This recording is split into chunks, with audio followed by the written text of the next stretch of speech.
Kebijakan penagihan utang.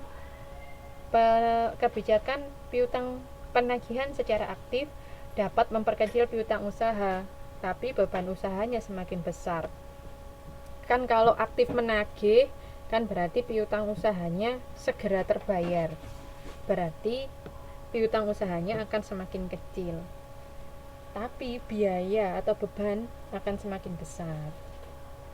Gitu. Nah, sekarang langkah-langkah penyusunan anggaran piutang. Pengumpulan data realisasi dan anggaran penjualan dari bidang penjualan. Terus menentukan taksiran piutang tak tertagih dan syarat pembayarannya. Nanti ada berapa persen piutang tak tertagihnya, terus ada syarat pembayarannya. Misalnya, kalau bayar dalam jangka waktu 1 bulan akan dapat potongan berapa, kalau 2 bulan dapat potongan berapa, kayak gitu. Terus menghitung piutang usaha termasuk taksiran piutang tak tertagih. Yang keempat, menyusun anggaran piutang. Ini langkah-langkahnya. Contohnya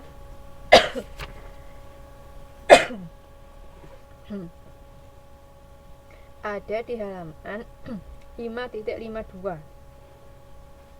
Angka pertama, mengumpulkan data realisasi dan anggaran jualan dari bidang penjualan.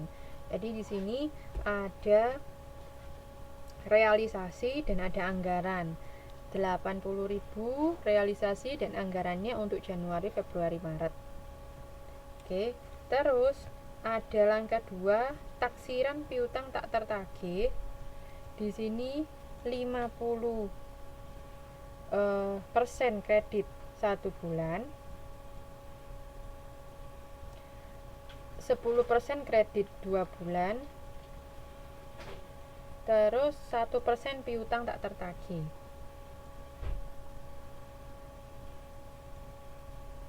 Gitu.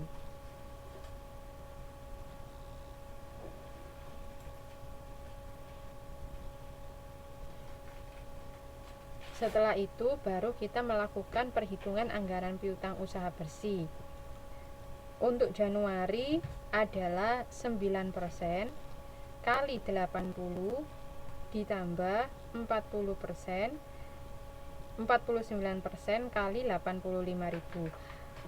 Ini 9% dari 10% dikurangi 1% piutang tak tertagih. Oke. Iya. Sama juga dengan 49% ini, dari 50% dikurangi 1% piutang tak tertagih. Oke. 80 ini kan punyanya Januari. Punyanya Desember yang realisasi. Terus 49 punyanya Januari. Udah. Terus Februari 9% kali 85 ditambah 49%, sudah sret. Kalau piutang tak tertagihnya berarti kita ngitungnya dari Desember 1%, Januari 1%, Februari 1%, Maret 1%. Seperti ini. Terus langkah keempat, menyusun anggaran piutangnya. Piutang usahanya 50.500. Terus 53.500, 56.500. Cadangannya adalah 1650, 1750. Itu 1%, Mbak. Jadi 50% tunai. Oh, ini saya keliru nulisnya, maaf. 50% tunai, 10% kredit sebulan,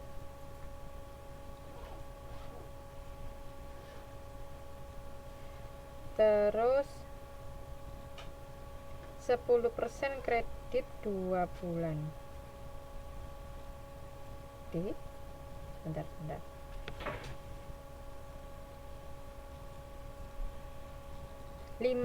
Gini loh. 50% tunai, 50% kredit sebulan, 10% kredit 2 bulan.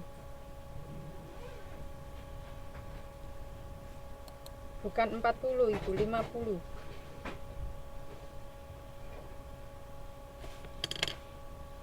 50% tunai, 50% 1 bulan, 10% 2 bulan. Ini. Oke.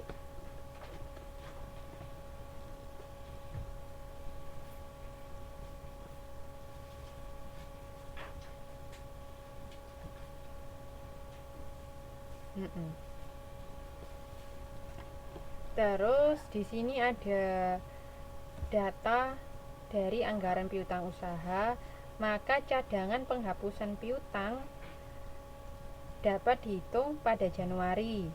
800 ditambah 850. Cadangan penghapusan piutang itu 800 ditambah 850, punyanya Januari dan Februari. Kalau yang Februari berarti 800 ditambah 900, 17.500.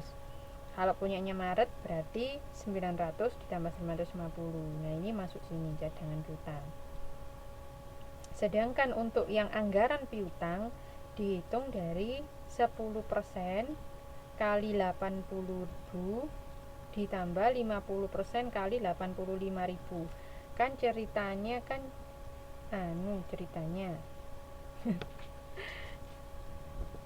di bulan Januari saya utang 85, saya beli 85.000.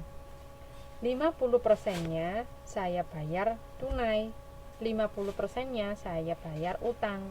Oleh karena itu di bulan Januari 85.000 kali 50%. Terus ternyata saya masih punya utang di bulan kemarin, yaitu bulan Desember, sebanyak 80.000. Karena bulan Desember itu 2 bulan dari sekarang, atau bulan kedua dari bulan Januari, maka dia ikut yang 10%. Ngerti ya? Sehingga 10% punyanya Desember ditambah 50% punyanya Januari sama dengan 50.500. Ini totalnya. Terus masuk piutang usaha di tabel yang pertama ini. Gitu. Oke. Nah, sekarang lagi kita ilustrasi penyusunan anggaran piutang. Tadi langkah-langkahnya sudah, sekarang kita benar-benar menyusun. Ini diketahui jualan, anggaran jualan diketahui, terus ada cara pembayarannya.